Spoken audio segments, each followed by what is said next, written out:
सिरसा सूरी का प्रशासन वाला वीडियो लेके आए हैं। यहाँ से काफ़ी क्वेश्चन निकल के आते हैं। आप मेरे वीडियो को सब्सक्राइब नहीं करते हैं। आप पहले मेरे वीडियो को सब्सक्राइब कीजिए। आप सब्सक्राइब करेंगे तभी हमको मोटिवेशन मिलेगा आगे का वीडियो बनाने के लिए। ठीक।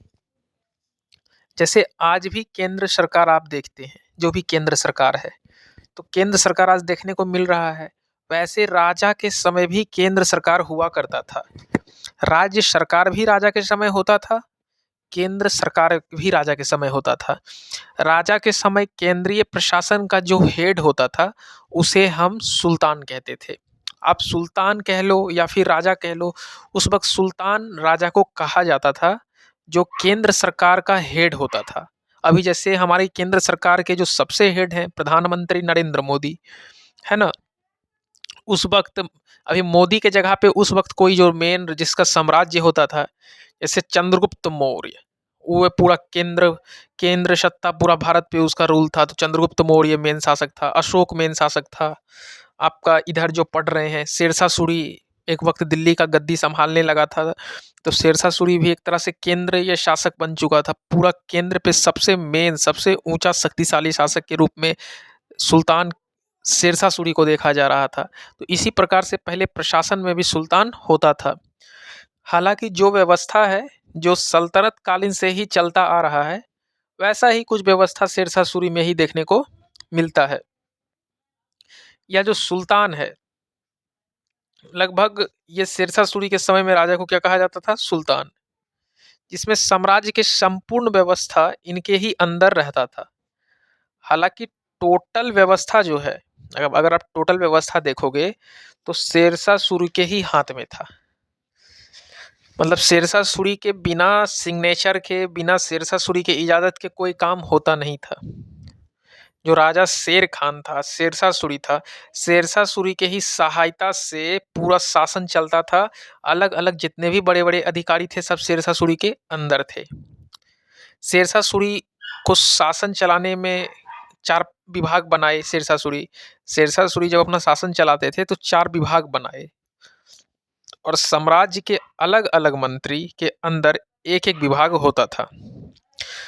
शेरशाह सूरी के साम्राज्य में कई कैबिनेट मिनिस्टर होते थे आज के ही तरह। अलग अलग मंत्री अलग अलग चीज़ों पे डिस्कशन करते थे, बात करते थे। मंत्री हमेशा राजा के अंदर ही आते थे, राजा के अधीन रहते थे, राजा को जवाबदेही होते थे मंत्री। और मंत्री अपने में स्वतंत्र नहीं, वो राजा के अधीन ही काम करने के लिए बाध्य थे। मतलब मंत्री कंप्लीट रूप से स्वतंत्र नहीं होता था। मंत्री अगर कुछ भी करेगा तो आप कंप्लीट रूप से वो राजा को जवाबदेही होता था। मतलब जो भी मंत्री होता था वो राजा के अंदर ही होता था, राजा के अधीन ही होता था। राजा के इजाजत के बिना कोई फैसला नहीं होता था साम्राज्य में। अगर शेरशाह सूरी कहता था सुबह तो सुबह, शेरशाह सूरी कहता था शाम तो शाम, ये डिसिप्लिन था। राजा को एक अलग लेवल की इज्जत दी जाती थी। जिसमें कि शेरशाह सूरी ने 4 इंपॉर्टेंट विभाग बनाया जिसके द्वारा से वो अपना काम को अच्छे से कर पा रहे थे। एक दीवान ए वजारत है पहला विभाग, जिसमें भूमि टैक्स वसूला जाता था और जितने अलग अलग तरह के इनकम टैक्स होते थे उसका भी कलेक्शन किया जाता था। जैसे भूमि टैक्स, जो भी भूमि का टैक्स होता था, पहले भूमि का बहुत टैक्स लगता था, लोग जमीन पे अपना घर बना के रहते थे, उसका टैक्स उनको साल साल में जमा करना पड़ता था। इनकम टैक्स, जो भी बाजार चल रहा है, चीज़ें चल रही है, तो अलग अलग तरह का इनकम टैक्स का भी कलेक्ट कौन करता था? तो आपका दीवान ए वजारात ये इनकम टैक्स को कलेक्ट करता था। अब दूसरा विभाग का नाम दीवान ए आरिज था। क्या था? दीवान ए आरिज, जो सेना की भर्ती से लेकर और भी अलग अलग तरह का तमाम व्यवस्था को चलाता था।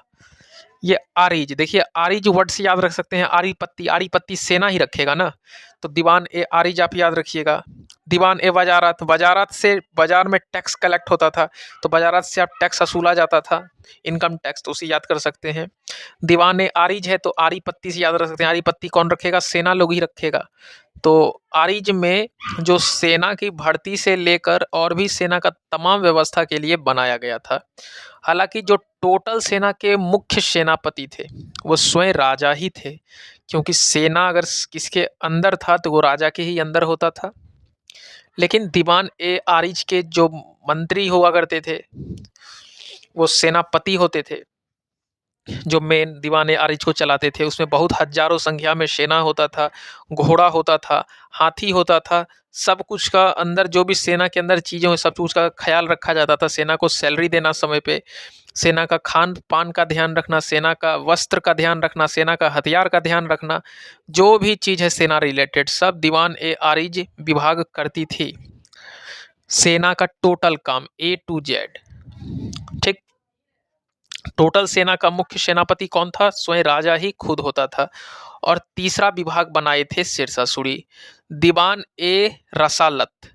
दीवान ए रसालत तीसरा विभाग। पहला विभाग दीवान ए बाजारात, इनकम टैक्स कलेक्शन। दूसरा दीवान ए आरिज, सेना की भर्ती से लेकर A to Z काम।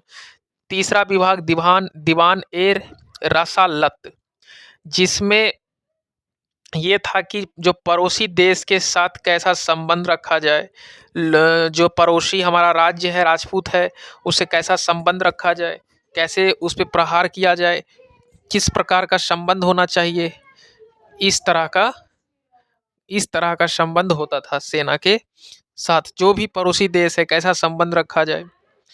और विदेशी मामला जो होता था उसका भी लेखा जोखा टोटल कौन करते थे? दीवान ए रसालत। क्या मेरा अफगानिस्तान के साथ रिश्ता होना चाहिए, कैसा संबंध हमको मध्य एशिया के साथ बनाना है।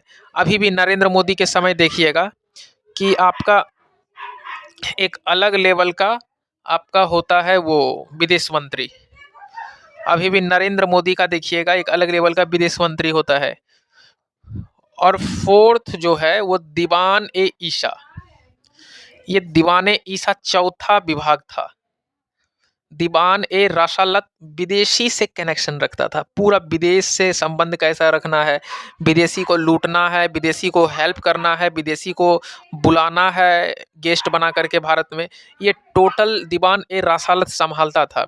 और चौथा दीवान ए ईसा, जिसमें मुख्यतः पत्र के विषय में बनाया गया था। ये जो दीवान ए ईसा है ये पत्र का संबंधी रिलेटेड काम करता था। किसको पत्र भेजना है, पत्र में क्या लिखना है, इन बातों का ध्यान रखता था। इस विभाग को सिर्फ इसलिए ही बनाया गया था कि पत्र एकदम सही सही लिखना है, पत्र किसको लिखना है, पत्र किसको भेजना है, किसको पत्र के माध्यम से डराना है। ये टोटल काम दीवान ए ईसा, ये चौथा विभाग था शेरशाह सूरी का, और ये टोटल काम संभालता था। ठीक। इसी विभाग के अंदर राजा के आदेशों को भी लिखा जाता था। आदेश जो राजा देते थे, जनता के लिए जो भी आदेश राजा देते थे, वो टोटल चीज इसमें ही लिखाता था। इसके अलावा दो और अलग अलग विभाग बनाया गया था, जो मतलब समय के साथ दिखाई पड़ता था। कभी कभी विभाग बंद करा दिया जाता था, कभी विभाग को बनाया ही जाता था, मतलब वो परमानेंट विभाग नहीं था। ठीक। मतलब कभी कभी वो विभाग को बनाया गया, कभी वो विभाग को खत्म कर दिया गया। पहला उसमें से आता था दीवान ए काजा, जो काजी के देख रेख में न्याय व्यवस्था को चलाता था। कहावत है, मियाँ बेबी राजी तो क्या करेगा काजी। काजी है ना, एक कहावत आप सुने होंगे। तो ये काजी एक्चुअली जज को कहा जाता है। ठीक। तो जो जज होते थे उनके ही देख रेख न्याय व्यवस्था को लेकर के ये विभाग बनाया गया था। और इस विभाग में न्यायाधीश बैठते थे जो न्याय दिलाने का काम करते थे। हालांकि मुख्य न्यायाधीश जो होते थे वो राजा ही होते थे, क्योंकि जब जज भी फेल कर जाते थे फैसला देने में, तो लोग राजा के पास हाथ पांव फैलाने आते थे कि हमको साहब न्याय दिलवाइए, मेरा ऐसे ऐसे हो चुका है जीवन में, आप नहीं न्याय दीजिएगा तो मेरा जीवन बर्बाद हो जाएगा। तो लास्ट में राजा ही मुख्य न्यायाधीश का काम करते थे। आज जैसे मुख्य न्यायाधीश सुप्रीम कोर्ट में बैठता है ना, उस वक्त मुख्य न्यायाधीश के रूप में राजा ही होते थे। ये लोगों को न्याय दिलाने का काम करते थे। एक और विभाग था जिसका नाम था दीवाने वारिद। ये विभाग एक और था जो एक गुप्तचर विभाग थी, और गुप्तचर जो होता था वह अलग अलग सूचना या घटना को राजा या राजा के अधिकारी के पास पहुंचाते थे गुप्त रूप से। हालांकि राजा जो है वो स्वयं सबसे बड़ा हेड होता था इस विभाग का, बट हेल्प के लिए उस विभाग में कई उच्च आला अधिकारी को भी बनाए गए थे। ये जो गुप्तचर विभाग है, एक्चुअली गुप्तचर विभाग को आप समझने का प्रयास करिए।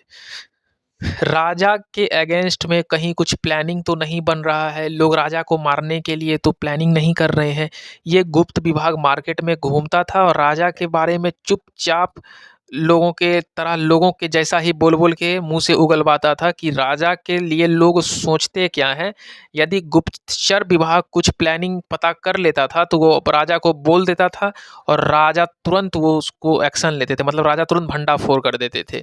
कोई प्लानिंग लोगों का सक्सेस होने राजा देते ही नहीं थे। ये गुप्तचर विभाग काफ़ी कारगर होता था, काफ़ी हेल्प करता था, और जो सोना जेवरात हैं उसको लूटने से ये गुप्तचर विभाग काफ़ी बचाता था।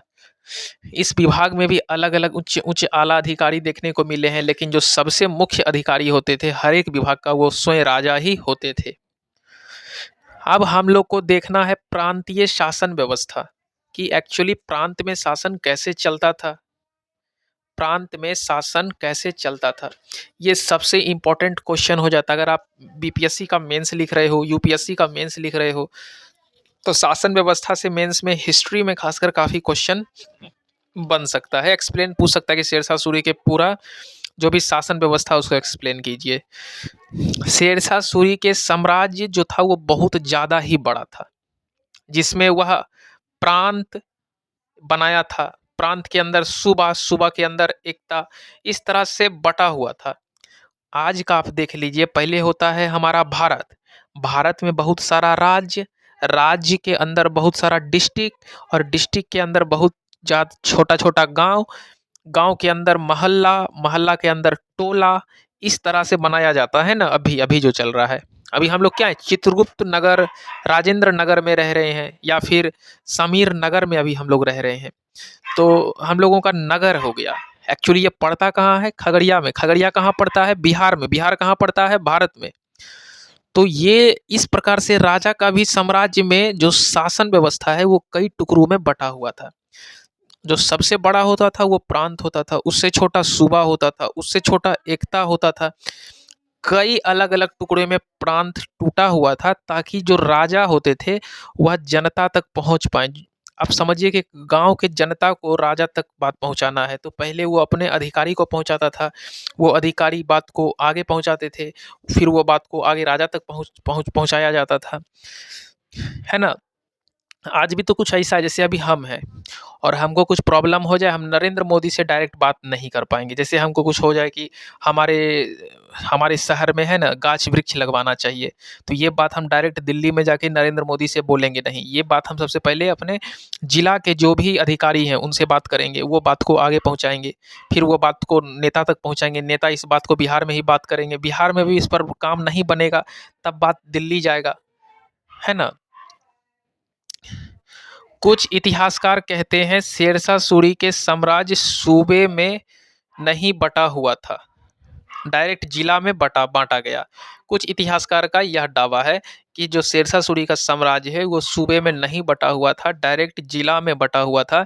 लेकिन फिर भी ऐसा माना जाता है कि कुछ सूबे निश्चित रूप से बनाए ही गए होंगे, क्योंकि सूबे का बात भी इतिहासकार लिख रखे हैं, तो जरूर न कुछ सूबे निश्चिंत रूप से बनाए गए होंगे।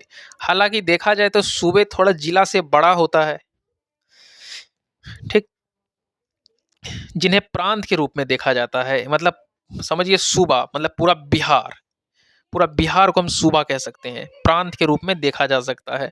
और शेरशाह सूरी के समय जिला को सरकार का नाम दिया गया था। पहले जिला को लोग सरकार के नाम से जानते थे कि हाँ हम खगड़िया सरकार में रह रहे हैं, हाँ हम बेगूसराय सरकार में रह रहे हैं। मतलब जिला को लोग शेरशाह सूरी के समय किस नाम से जानते थे, सरकार के नाम से। जिला के स्तर पे मतलब सरकार के स्तर पे दो अधिकारी नियुक्त कराए गए।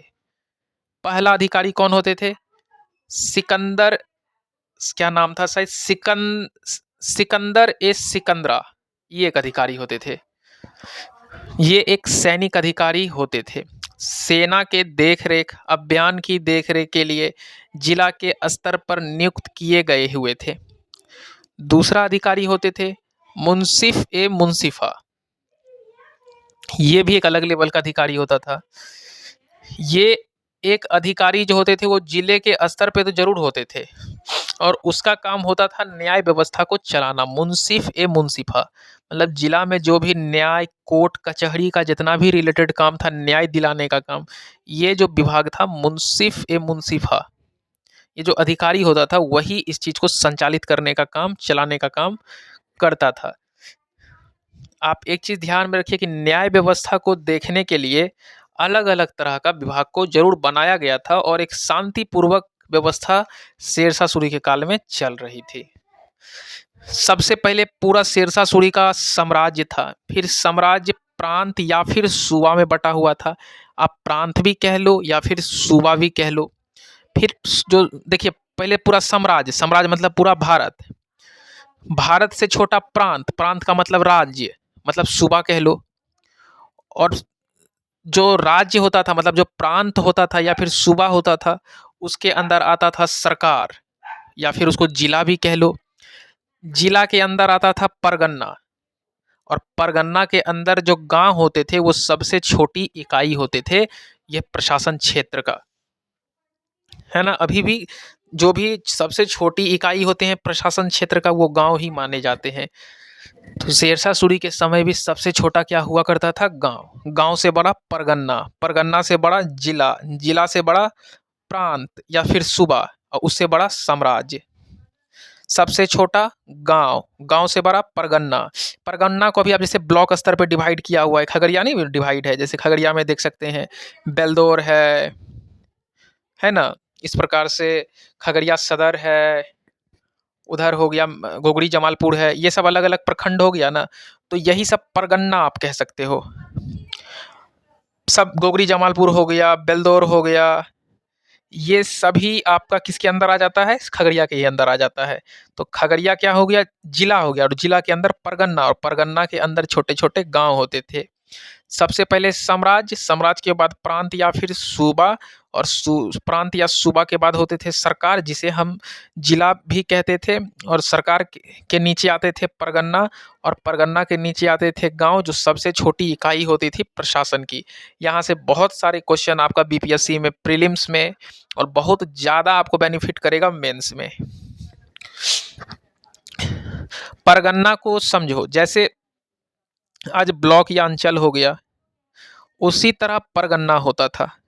यहाँ भी एक जो आप यहाँ पर कह लो कि जो परगन्ना होता था, यहाँ पर एक सीकदार होता था जो छोटे पोस्ट पे सैनिक को नियुक्त करवाते थे और नियुक्त करवाकर देख रेख कराने का काम करते थे। ठीक, जो सीकदार होता था वो सैनिक वगैरह को नियुक्त करता था और परगन्ना का सहायता देता था, सैनिक देख रेख करता था। यहाँ भी एक मुंसिफ होता था जो ब्लॉक के ही स्तर पे न्याय व्यवस्था को सुसंचालित करता था, न्याय व्यवस्था को चलाता था। मुंसिफ किस चीज़ को चलाता था, न्याय व्यवस्था को चलाता था, न्याय व्यवस्था को देखरेख करता था। और यहाँ एक फौतदार एक अधिकारी है, फौतदार होता था जो लेखा जोखा का पूरा काम संभालता था। देखिए फ्रेंड, नाम तो आपको याद रखना ही पड़ेगा, क्योंकि अगर आप आईएएस वाईएएस बनना चाहते हो, बीपीएससी कम्पीट करना चाहते हो, तो नाम तो याद करना ही पड़ेगा। अब आप उसको डायरेक्टली करो, रिवाइज करके करो, या फिर ट्रिक से करो, नाम के बिना कुछ नहीं गेम बजने वाला है। ठीक, तो पोतदार अधिकारी जो होता था वह लेखा जोखा का काम करने का, संभालने का ठेका ले रखा था। आप क्लर्क भी देखने को मिला था। ठीक, सुबह के आप यहाँ पे देखोगे जो प्रांत के अंदर जो भी होता था ना, परगन्ना वाला क्षेत्र, तो उसमें एक अधिकारी होता था क्लर्क। वह सारा डेटा को अपने राजा के पास पहुंचाता था, फिर सब डाटा को भेजने का काम, लाने का काम, जो भी डाटा वाटा का रिलेटेड जो भी काम है, वो काम कागज पत्र वाला जो भी काम है वो क्लर्क करता था। और प्रशासन की सबसे छोटी इकाई जो होती थी वो गांव होती थी, और यहाँ पर विशेष अधिकारी जो होते थे वह नियुक्त नहीं थे। गांव में विशेष रूप से कोई अधिकारी वैसा नियुक्त नहीं था, क्योंकि प्रशासन की सबसे छोटी इकाई थी।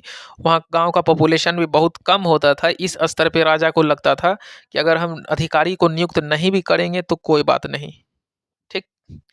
बट कुछ मुखिया मुखिया होते थे गांव के अंदर, पटवारी होता था, और पटवारी लोग जो होता था वह शासन चलाने का काम करता था, यही जवाबदेह होता था। चीजें समझ में आ रही अच्छे से? कोई डाउट हमको नहीं लगता होना चाहिए, है ना।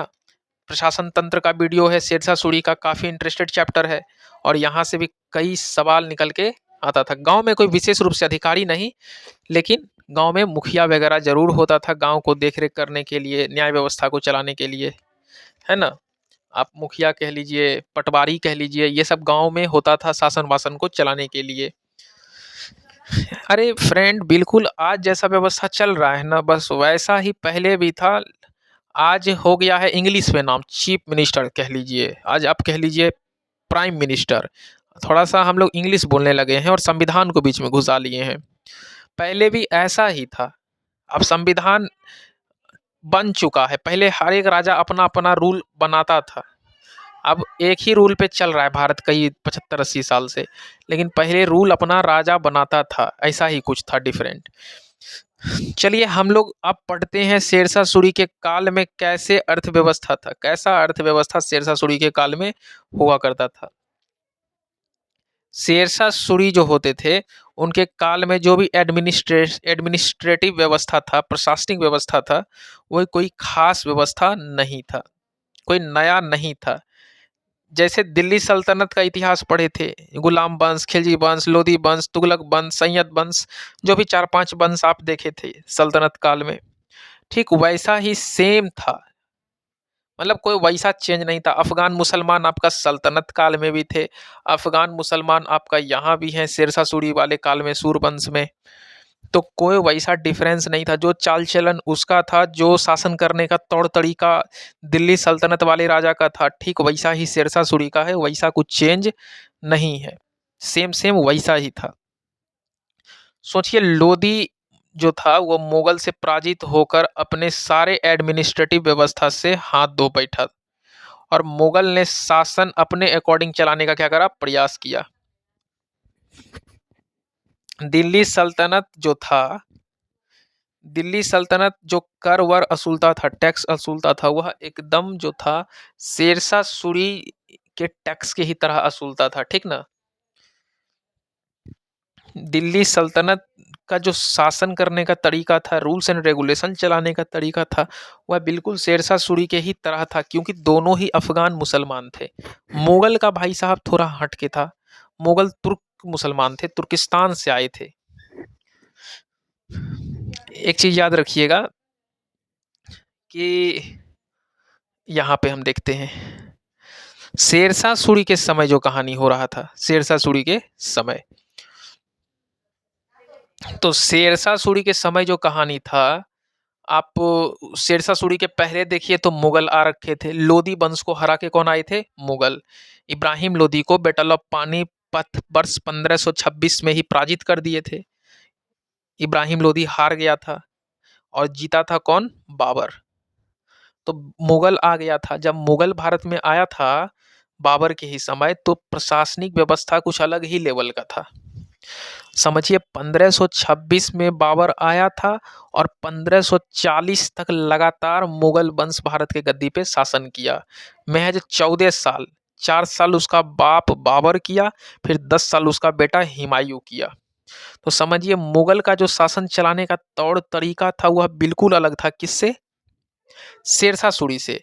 लेकिन फिर आप मुगल के पहले चले जाइए तो जो लोधी था वंश, सैयद वंश था, तुगलक वंश था, गुलाम वंश था, खिलजी वंश था, ये सब दिल्ली सल्तनत का ही चैप्टर है। और यहाँ पे जो शासन करने का तरीका था वह बिल्कुल शेरशाह सूरी के ही जैसा शासन करने का तरीका था। मतलब इतिहासकार का मानना है कि जो शासन दिल्ली सल्तनत कर रही थी वह गैप को शेरशाह सूरी फिर आकर के भर देता है, क्योंकि बीच में यदि मुगल नहीं आता तो वैसे ही शासन जैसे चल रहा था वैसा ही कुशासन व्यवस्था चलता। ठीक। 15 सालों के बीच मानो अब ऐसा कुछ लग रहा था कि दिल्ली सल्तनत के ही तरह शासन चल रहा है, ऐसा ही कुछ लग रहा था इतिहासकार को। शेरशाह सूरी ने मुगल के बाद काफी एडमिनिस्ट्रेटिव सुधार करा, क्योंकि मुगल का जो एडमिनिस्ट्रेशन था शेरशाह सूरी को बिल्कुल पसंद नहीं था। मुगल हमेशा शेरशाह सूरी को बाहर से कमजोर लगने लगा था, तो उसको बहुत कुछ सुधार करके उसके अंदर काफी डिसिप्लिन लाने का प्रयास किया। और इसी सुधार के लिए इतिहास में आज भी शेरशाह सूरी को याद किया जाता है। शेरशाह सूरी के समय जो आय का मतलब इनकम का प्रमुख साधन था वह भूमि से असूला गया कर था। ठीक। टैक्स जो असूला जाता है भूमि का, वही मेन कारण था इनकम का। विशेष रूप से भूमि कर ही था। इसके अलावा आप कह लीजिए कई स्रोत इनकम, कई अलग अलग स्रोत से इनकम शेरशाह सूरी को होता था। राजा को, राजा ही है तो उसको अलग अलग तरह से इनकम होगा, ये चीज़ तो आपको पता ही है। जैसे व्यापार होता था साम्राज्य में, टेक्सटाइल वगैरह होता था, युद्ध करके बहुत सारा इनकम आता था। टेक्सटाइल मतलब जहाँ पैसा छापा जाता है, व्यापार करके भी पैसा कमाया जाता है। लूटा गया धन भी शेरशाह सूरी को काफ़ी होता था। ठीक। आप जजिया कर लगा करके उपहार में मिला हुआ धन सब तो राजा को ही आता था। तो व्यापार से धन आता था, पैसा को राजा छाप भी लेता था, टेक्सटाइल भी था, युद्ध से भी धन लूटा जाता था, जजिया कर भी आता था जो ब्राह्मण से लिया गया, हिंदू हिंदू से लिया गया कर था। उपहार में भी कई जमीन राजा को मिलता था। उपहार में कई हाथी, घोड़ा, बैल आदि अलग अलग देश से राजा को मिलते रहता था। तो फिर इधर से भी इनकम होता था। दूसरा चीज क्या है कि राजा का जो इनकम का मुख्य स्रोत था वह जो कर असूला जाता था भूमि से, वही मुख्य स्रोत था धन का। ठीक। यहाँ तक आपको अच्छे से समझ में आ गया होगा। शेरशाह सूरी का प्रशासन काफी अच्छा था, काफी अच्छा। हालांकि मुख्य रूप से सबसे ज्यादा मिलने वाली जो भूमि कर थी, 1 मिनट, टेक्निकल इशू हो गया।